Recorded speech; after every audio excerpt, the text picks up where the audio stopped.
સ્વાગત છે આપનું રંગતમાં। હું સિદ્ધિ કમાણી રોજ તમને અવનવી વાનગી બનાવતા શીખું છું। જો તમને મારી વાનગી પસંદ આવતી હોય તો તમે મારી ચેનલને સબસ્ક્રાઇબ કરો, મારા વિડીયોને લાઈક કરો અને શેર કરો। તો આજે આપણે ગાજરના અપ્પમ બનાવતા શીખીશું, જે બનાવવામાં ખૂબ જ આસાન છે અને ખાવામાં ખૂબ જ ટેસ્ટી બને છે। તો એ પહેલાં તમે હજુ સુધી ચેનલને સબસ્ક્રાઇબ ના કરી હોય તો વિડીયોની નીચે જે આ રંગત છે તેની બાજુમાં સબસ્ક્રાઇબનું બટન છે, તેને તમે ક્લિક કરો। તે ક્લિક કરશો એટલે એક બેલ આઇકન આવશે, તેને પણ તમે પ્રેસ કરો, જેથી મારા નવા વિડીયોના નોટિફિકેશન તમને સૌપ્રથમ મળતા રહે। તો ચાલો આજે આપણે બનાવવાનું શરૂ કરીએ ખૂબ જ હેલ્ધી અને ટેસ્ટી એવા ગાજરના અપ્પમ। ખાવામાં ખૂબ જ હેલ્ધી અને ટેસ્ટી એવા ગાજરના અપ્પમ બનાવવા માટેના ઇન્ગ્રીડિયન્ટ્સ આપણે અહીંયા જોઈ લઈએ। મેં અહીંયા 1 કપ ગાજર લીધા છે, એને ટુકડામાં સમારી અને લીધા છે। જરૂર મુજબ આપણે પાણી લેવાનું છે, એટલા માટે મેં પાણી લીધું છે। જરૂર મુજબ તેલ જોશે એટલા માટે મેં તેલ લીધું છે। 1 કપ સોજી લીધો છે। અડધો કપ મેં અહીંયા દહીં લીધું છે। 2 મીડિયમ સાઇઝની ડુંગળીના મેં અહીંયા ટુકડા કરીને લીધા છે। તમારે દહીં ના લેવું હોય તો તમે દહીંની જગ્યાએ છાશ પણ વાપરી શકો છો। અહીંયા મેં 1 ચમચી રાઈ લીધી છે, 1 ચમચી સફેદ તલ, 2 ચમચી ઝીણી સમારેલી કોથમીર, 3 થી 4 તીખા મરચાંના મેં ટુકડા કરીને લીધા છે, 1 ઇંચ આદુનો ટુકડો, 4 થી 5 કળી લસણ, આમચૂર પાવડર, લાલ મરચું પાવડર, મરી પાવડર મેં અહીંયા લીધો છે, જીરું લીધું છે, નમક લીધો છે, ગરમ મસાલો અડધી ચમચી હળદર, ધાણા જીરું પાવડર અને 1/4 ટીસ્પૂન, હાફ ટીસ્પૂન એટલા મેં સોડા લીધા છે। તો ચાલો આપણે બનાવવાનું શરૂ કરીએ ગાજરના અપ્પમ। હવે આપણે અપ્પમ બનાવવા માટે મેં અહીંયા એક મિક્સિંગ બાઉલ લીધું છે। તો આપણે એની અંદર અહીંયા જે મેં સોજી લીધો હતો 1 કપ, તે આપણે એડ કરી દઈશું અને સોજી એડ થઈ જાય પછી આપણે જે અહીંયા દહીં લીધું હતું તેને પણ આપણે એડ કરી દેવાનું છે, જેથી આપણો દહીંની અંદર સોજી પલાળવાથી આપણા અપ્પમ ખૂબ જ ટેસ્ટી બને છે।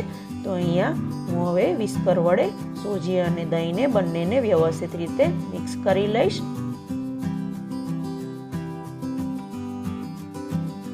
હવે આપણે જે આદુ મરચાં લસણ લીધા છે તેની પેસ્ટ બનાવવાની છે। તો મેં અહીંયા મિક્સર જાર લીધું છે, તેની અંદર અહીંયા જે મેં આદુના ટુકડા કરીને લીધા હતા તે આપણે એડ કરી દઈશું।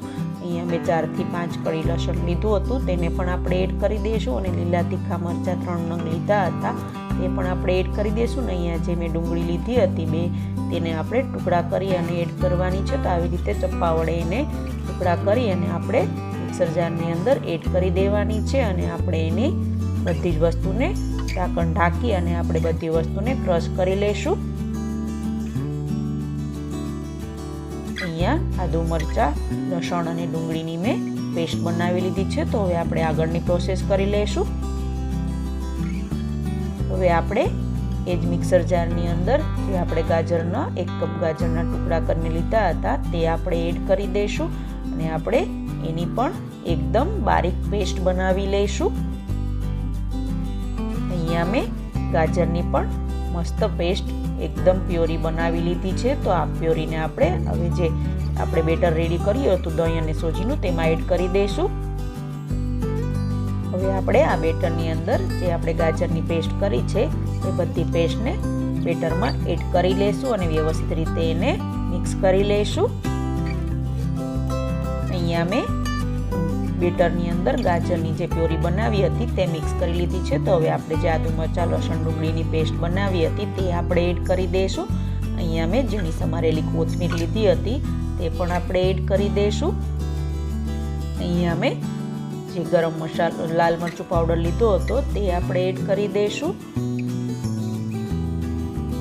અહીંયા મેં ધાણા જીરું પાવડર લીધો હતો તે આપણે એડ કરી દઈશું।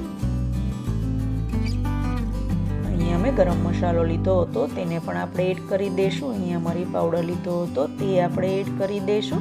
સ્વાદ અનુસાર આપણે નમક એડ કરી દઈશું અને અહીંયા મેં જીરું લીધું હતું તે પણ એડ કરી દઈશું। જીરુંનો ટેસ્ટ ખૂબ જ મસ્ત આવશે અપ્પમની અંદર આખું એડ કરવાથી। હવે આપણે એમાં થોડી હળદર એડ કરી દઈશું અને હવે આપણે એની અંદર અહીંયા જે આમચૂર પાવડર લીધો હતો તે પણ આપણે એડ કરી દઈશું અને બધી વસ્તુને આપણે મિક્સ કરી લઈશું વ્યવસ્થિત રીતે।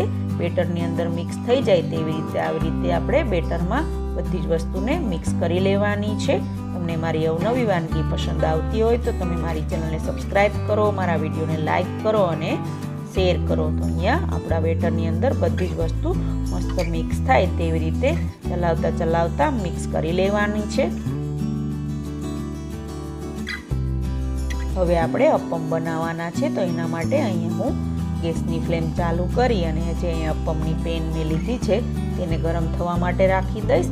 અને ગરમ થાય એટલે આપણે એની અંદર બધા જ પાર્ટની અંદર થોડું તેલ એડ કરી દઈશું અને તેલને પણ આપણે થોડી વાર માટે ગરમ થવા દઈશું. અહીંયા આપણું તેલ ગરમ થઈ જાય એટલે આપણે એની અંદર અહીંયા જે મેં રાઈ લીધી હતી તે થોડી બધાની અંદર રાઈ એડ કરી દઈશું. અને પછી બધામાં રાઈ એડ થઈ જાય એટલે આપણે બધા જ પાર્ટની અંદર રાઈ સતળી જાય એટલે આપણે એમાં તલ પણ એડ કરવાના છે. પણ બધા જ પાર્ટની અંદર તેલ ગરમ થઈ અને રાઈ બધી ફૂટી જાય પછી જ આપણે તલ એડ કરવાના છે, જેથી આપણી રાઈ કાચી ન રહે અને આપણા અપ્પમની અંદર રાઈનો ટેસ્ટ ખૂબ જ મસ્ત આવે એટલા માટે. તો હવે આપણે બધા જ પાર્ટમાં થોડા તલ એડ કરી દઈશું અને પછી બધા જ પાર્ટમાં તલ એડ થાય પછી આપણે જે અપ્પમ માટેનું બેટર રેડી કર્યું છે તેને આપણે ચમચી વડે બધા જ પાર્ટમાં બેટર એડ કરી દઈશું. આપણે બેટર એડ કરવામાં થોડી સ્પીડ રાખવાની છે જેથી તલ ફૂટી અને બહાર ન નીકળી જાય. તો હવે આપણે બધા જ પાર્ટમાં આવી રીતે ચમચી વડે બેટર એડ કરી અને અપ્પમ બનાવી લઈશું. તો આવી રીતે હું બધા જ પાર્ટમાં અપ્પમનું બેટર એડ કરી દઈશ. અહીંયા મેં બધા જ પાર્ટની અંદર અપ્પમનું બેટર એડ કરી દીધું છે. તો હવે આપણે બધા જ અપ્પમ ઉપર થોડું ટીપું તેલ એડ કરી દઈશું, જેથી આપણા અપ્પમ ઉપરથી ક્રિસ્પી અને અંદરથી એકદમ સોફ્ટ બને. તો આવી રીતે આપણે બધા જ અપ્પમની ઉપર તેલ એડ કરી અને પછી આપણે એની ઉપર ઢાંકણ ઢાંકી અને અપ્પમને એક સાઈડ પાકે ત્યાં સુધી પકાવવા માટે રાખી દઈશું. 2 થી 3 મિનિટ થઈ ગઈ છે. તો હવે આપણે ઢાંકણ ખોલી અને અપ્પમને આવી રીતે ચમચી વડે ચેક કરી લઈશું. બીજી સાઈડ આપણા અપ્પમ મસ્ત લાઇટ બ્રાઉન થઈ અને ક્રિસ્પી થઈને પાકી ગયા છે. તો આવી રીતે આપણે ચમચી વડે બધા જ અપ્પમને પલટાવી અને બીજી સાઈડ પણ ઢાંકણ ઢાંકી અને પકવવા માટે રાખી દઈશું.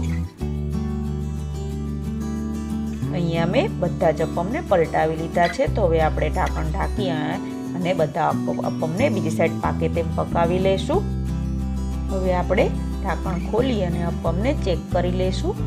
આપણા અપ્પમ બંને સાઈડથી મસ્ત રીતે પાકી ગયા છે. તો આવી રીતે આપણે બધા જ અપ્પમને ચેક કરી અને પાકી જાય એટલે એક પ્લેટમાં કાઢી અને ગરમા ગરમ અપ્પમને આપણે ટોમેટો કેચઅપ સાથે સર્વ કરી લઈશું.